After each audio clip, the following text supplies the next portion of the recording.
Please subscribe. It helps a lot. Leafy stood in the middle of the wheat field, breathing in the morning's dry air. A tractor hummed somewhere down the road, a sound that had filled his summers since he was old enough to lift a feed bucket. The gold-colored heads of grain swayed slowly and steadily, rippling under the sun like the back of some sleeping animal. He kicked at a dirt clump near his boot and looked toward the eastern fence line, where the rows blurred into pale sky. Nothing ever changed here, and maybe that was part of the problem. 17 years in Parkston had taught him what to expect from people: predictable habits, safe opinions, and a strong devotion to brand loyalty. Tractors, churches, and football teams. He played along well enough, helped his uncle harvest, ate Sunday dinner with his folks, got mostly B's. But something about him always felt slightly off-kilter. He hadn't figured out if it was something he was doing wrong, or if everyone else had agreed to a script he never received. School had ended 2 months earlier, but the sense of unfinished business lingered, and somehow, always at the edge of things, was Noah Anderson. Noah wasn't from here. Everyone knew that. He'd transferred in 2 years ago from somewhere vague. Levi remembered California mentioned once, but it didn't matter. He blended well enough, but never tried too hard. Never joined clubs or teams, never flirted with the girls, though some whispered he could if he wanted. Noah walked like someone who wasn't lost, but also didn't need to be found. He never raised his voice, never seemed surprised. And Levi, though he never admitted this even to himself, found that impossibly irritating. Once during a fire drill, Noah stood across the parking lot under the flagpole, sunlight brushing the angles of his face. Levi remembered watching the wind press Noah's shirt against his back, the way his eyes narrowed slightly as if studying something invisible in the air. When he turned and met Levi's stare, Levi coughed and looked away. Told himself he'd been trying to figure out what brand of shoes Noah wore. He'd told himself that more than once. The town had been halfway through breakfast when the first crop circle appeared. Levi heard about it from his cousin Andy, who showed him a photo on his phone. Northfield, past the Halverson place. Big one. Crazy detail. Looks like some alien math class blew up in the wheat. He grinned, already sharing theories. Levi swiped through the pictures. The circle wasn't sloppy or stenciled. It curled in sharp angles and feathered loops. It was woven geometry that seemed too graceful to be mechanical. The symmetry was unsettling. By noon, the rumors spread like wildfire. Some blamed TikTok pranksters. Others whispered about drones. One woman from the quilting club said it looked like an omen. Of what? Her husband asked. She hadn't answered. Facebook lit up with photos and think pieces. Farmers were livid. Theories multiplied. UFO tourists showed up in dusty cars and bucket hats. Even Neil deGrasse Tyson released a short about the mathematical possibility of aliens existing, but how they're probably not making crop circles anywhere, let alone in Parkston, South Dakota. Levi drove out there himself that evening. He parked along the fence line and stood with his arms folded, watching strangers gawk and pose for selfies. The pattern looked even larger in person. The flattened wheat lay in smooth arcs like it had melted into place. He tried to tell himself it was fake, some elaborate hoax. Noah arrived a few minutes later. He didn't walk toward the center of the crowd. He stood near the edge of the field. His eyes swept over the design once, no more. Levi watched him, unsure why his heart ticked harder in his chest. Noah didn't say anything. Didn't take a picture, just turned to leave. As he passed, Levi caught a glimpse of his face. There was a smile, even if it was barely there. Not amused, not smug. Something quieter, deeper, like recognition. Levi stood still for a long time after Noah walked away.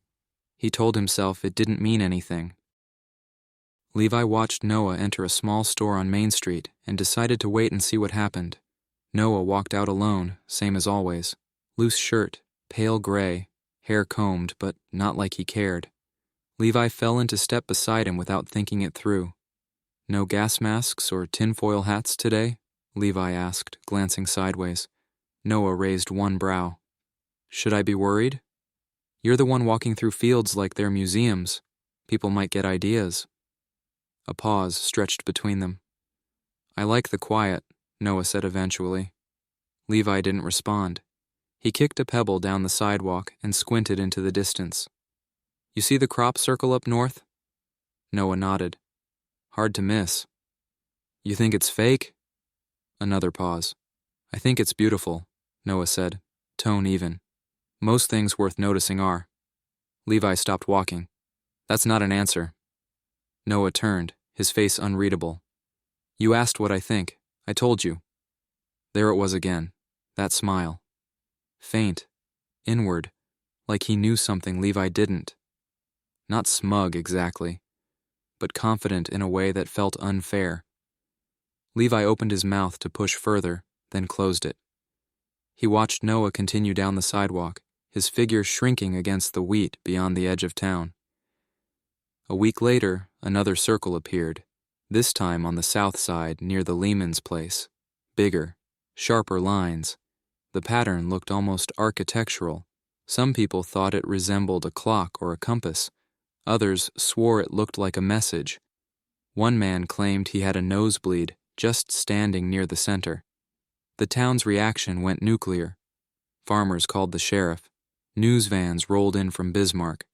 People started patrolling their land with rifles at night. Levi didn't say much. Noah didn't mention the new circle, didn't seem surprised. If anything, he looked quieter, focused. Levi began walking different routes home. Nothing drastic, just enough to pass by the wheat more often. Sometimes he'd catch a glimpse of Noah in the distance. He was a pale shape against the stalks, slow and calm, like he belonged there. One evening, Levi parked his bike near the Miller barn and crouched in the ditch by the road. Noah had entered the field 10 minutes earlier. Levi waited, half hoping nothing would happen. But the stillness felt loaded, like something was about to shift. Noah never came out. Eventually, the sun dipped low, and Levi stood, wiped dust from his jeans, and left. That night at dinner, his mom scrolled through a Facebook post between bites of casserole. Now someone's saying it's government drones. Can you believe it? His dad chuckled. The government forgets we exist, and I don't think aliens would waste time on Parkston. We don't even have a Starbucks. Levi forked at his food, throat tight. His mom looked over. What about you, Levi? You think it's Martians? No, he said too quickly. Then, after a beat, I don't think it's fake either. Someone is just acting stupid. Nothing to do around here anyway. His parents exchanged a glance. The kind grown-ups think teens don't notice. Later that night, Levi lay on his back, staring at the shadows on his ceiling. The fan clicked every third rotation.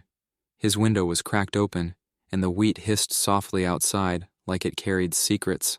He thought about Noah's voice, low even, not warm exactly, but steady.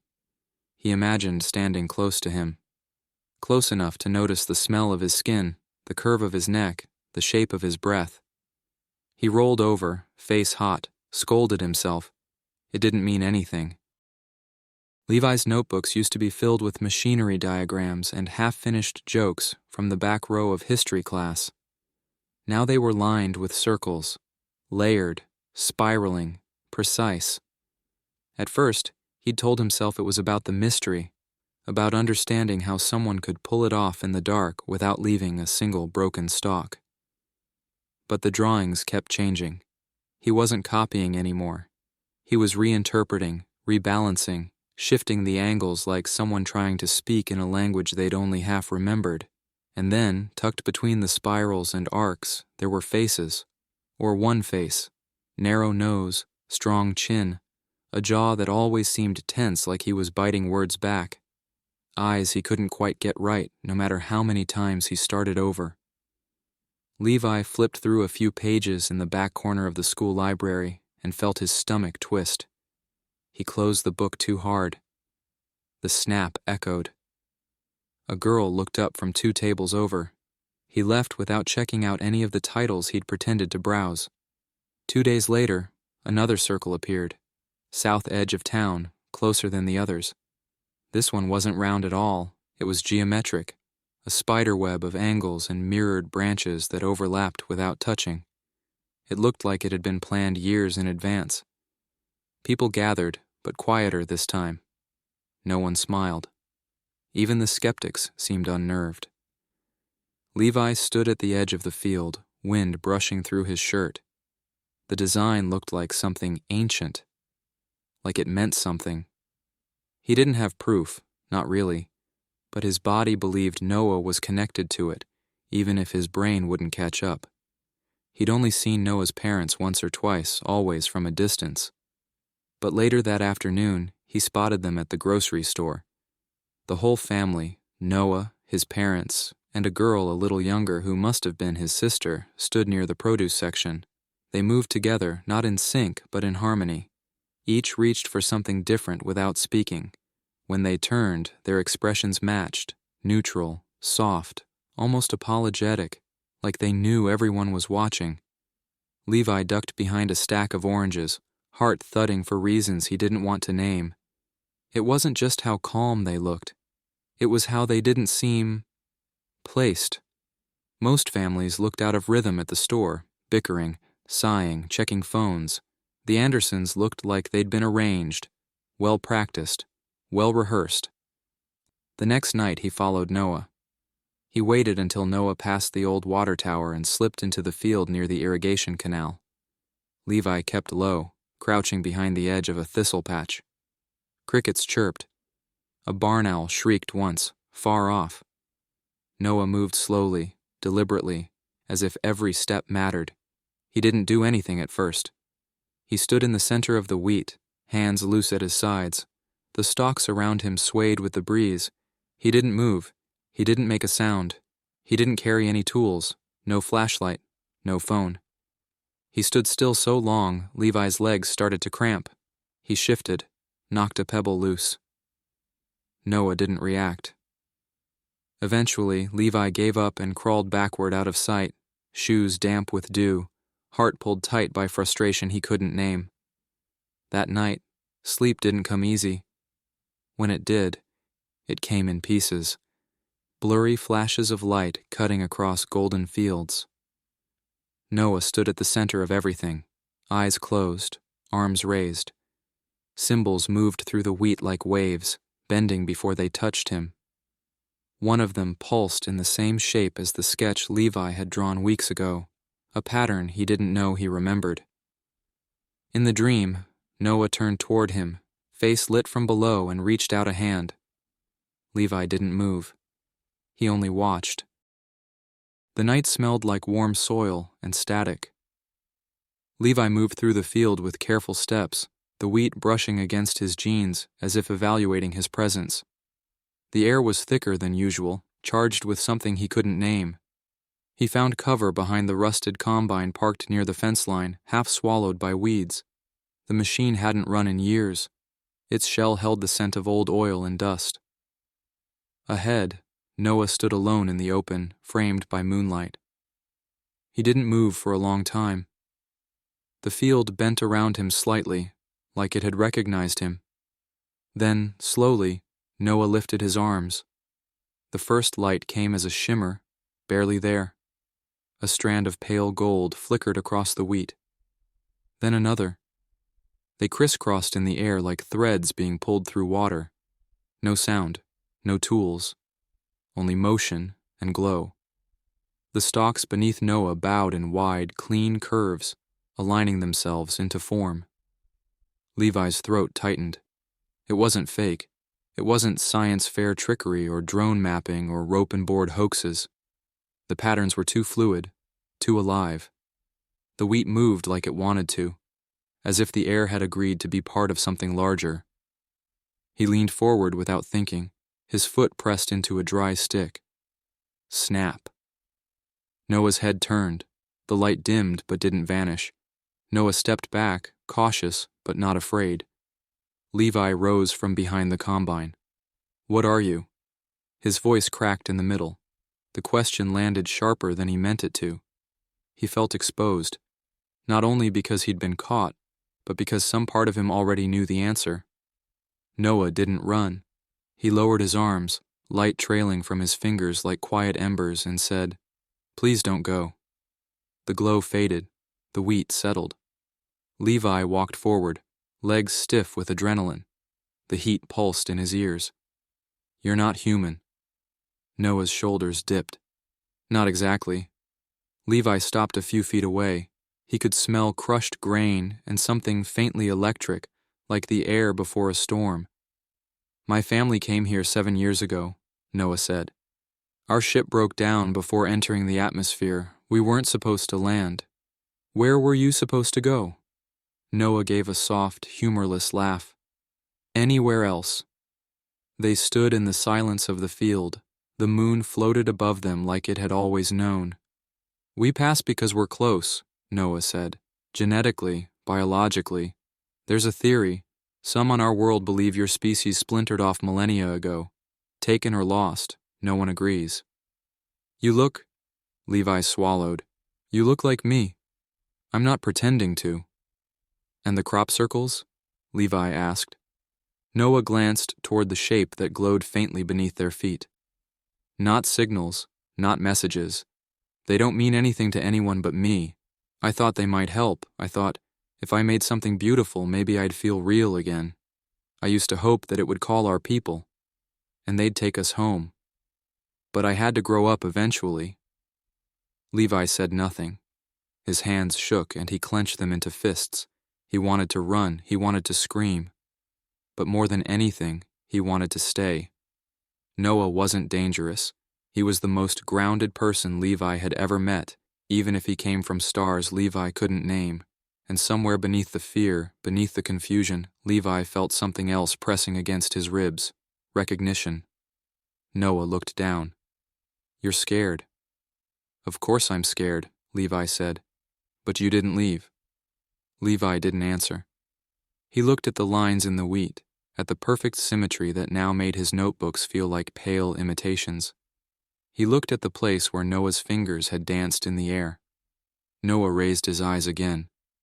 "I'm tired of pretending to be invisible." Levi met his gaze.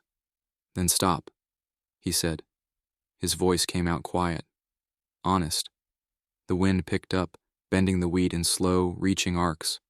A soft glow pulsed in the center again, as if the field had exhaled. They stood there, motionless, held between earth and sky, between fear and something dangerously close to hope. Levi sat through breakfast without tasting anything. His mother asked if he was feeling sick, and he shook his head. His father read headlines aloud, something about a Montana wildfire and a senator's scandal. Levi nodded at the right moments, stared through his eggs. When he walked outside, the wheat was too golden, too precise. The stalks swayed in their slow, endless rhythm, but he no longer saw crops. He saw the map of Noah's thoughts, the echo of hands moving through air, of light folding into geometry. He saw the space Noah had stood in, how still he'd been, how tired his voice had sounded when he said, "I didn't want to be alone." That sentence lived in Levi's chest, words that weighed him down. By late afternoon, he couldn't sit still. He crossed the field behind his uncle's barn and kept walking. He didn't know if Noah would be there, didn't care. He needed to see him. Noah was already waiting, as if he'd known Levi would come. He stood on the edge of the same field where everything had shifted. No light, no circles, only wheat and air. His posture was tense, guarded. "You're not bringing anyone?" Levi shook his head. "I'm not here to out you." Noah looked at the ground. "I wouldn't blame you if you did." Levi walked closer until only a few feet separated them. "Are you okay?" Noah looked up, startled. "You're asking me that? You looked tired last night." Something in Noah's face softened. The wind tugged at the hem of his shirt. For a while, they didn't speak. Then Levi said, "Sometimes I feel like I was born sideways." Noah tilted his head. Levi continued, "Like everyone else got a rulebook I didn't. I try to follow the steps, but they don't land right.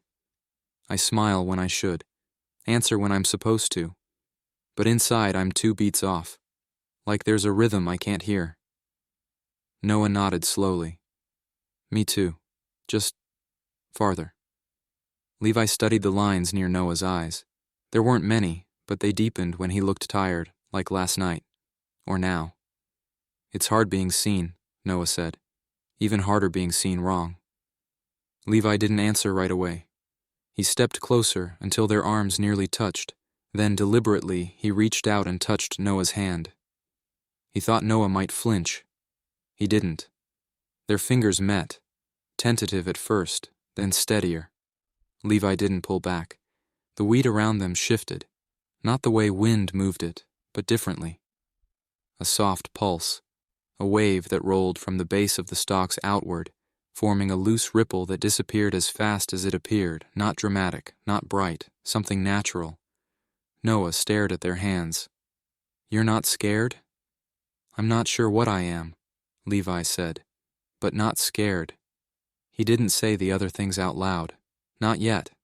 Things like, I've never liked anyone the way I look at you. Or I think I've been pretending so well I started to believe it myself. Or, when you smiled at the crop circle, I couldn't stop thinking about it for 3 nights straight. Instead, he let his hand rest there, in the space between certainty and something better. Noah looked at him. Not curious, not cautious. Open. Levi had never been looked at like that before. No filtering. No tension. Like Noah had already accepted every broken part of him and was only waiting for Levi to catch up. The sun hung low, brushing gold across their shoulders. Wheat whispered around them. Levi exhaled slowly. He didn't have a name for this feeling yet, but it was no longer confusion. It had shape now, edges, warmth, longing maybe, and something else. Something like beginning. The invitation came without ceremony. Noah looked up from his book, eyes quiet and steady. Come by after dark, he said. My family wants to meet you. Levi nodded, though his palms went damp. All day, his mind looped around it. What would they look like? Sound like? Would they talk like him? Breathe like him? The walk out to the Andersons' house felt longer than it should. At the edge of town, where the wheat gave way to narrow trees and thinner sky, a modest white house stood like it had always been there. Lights on in 2 windows, porch light off. No dogs, no noise. Noah opened the door before Levi could knock. Inside, the air felt different, quieter, like sound softened itself before speaking. The furniture was ordinary but carefully placed. A woven blanket rested perfectly along the back of the couch. The smell wasn't food or flowers or cleaning products. It was hard to place, maybe the way rain smells when it's far off but coming. His parents stood when he entered, both with the same stillness as Noah. Not cold, not forced, like they were listening to more than what was spoken. Levi, said his mother. No last name, no title. She offered a small smile. We're glad you're here. Noah's sister appeared from the hallway barefoot, a loose braid trailing down her back. She looked younger, maybe 14. She handed Levi a piece of stiff paper, almost like parchment. Inked on it was a delicate symbol, curved lines, 3 small dots, and what looked like a broken spiral in the center. For protection, she said. You're part of it now.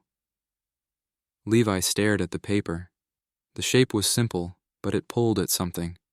It felt familiar, not like he'd seen it before, but like his chest recognized it. A shape meant for more than seeing. Later, he sat with Noah on the roof of the barn behind the house, the same one Levi's uncle used to store broken hay balers. Neither spoke for a long time. The sky stretched wide and aching, stars everywhere. The moon pulled quiet shadows across the wheat. Levi broke the silence. You're not the only one who feels alien here.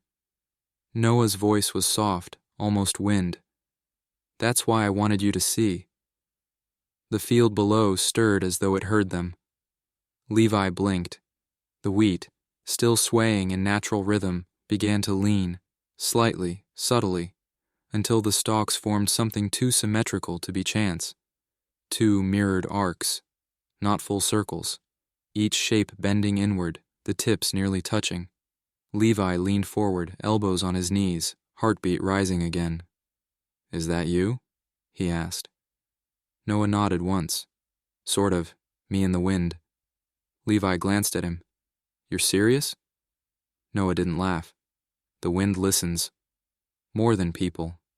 They sat in silence as the arc settled into place. No machinery, no noise, only the hush of grass and stars. The wind moved through the field like breath. Not heavy. Not urgent. Alive. Levi looked back down at the symbol Noah's sister had given him. He didn't know the grammar of it, but he understood what it meant. He turned to Noah. "I won't tell anyone. I know. I want to be your friend." A pause. "Me too." Levi didn't say the other part. That friend wasn't the right word, not anymore. That his chest still tightened when Noah looked at him for too long. He didn't want this to fade like a summer thing once school started again. But maybe it didn't have to be said. Noah reached for his hand, like they'd done once before. Levi let their fingers twine. Beneath them, amber waves swayed and shimmered, field breathing in rhythm, pattern unfolding slowly, silently, like language born from longing. Like symbols you could feel, more than you can see.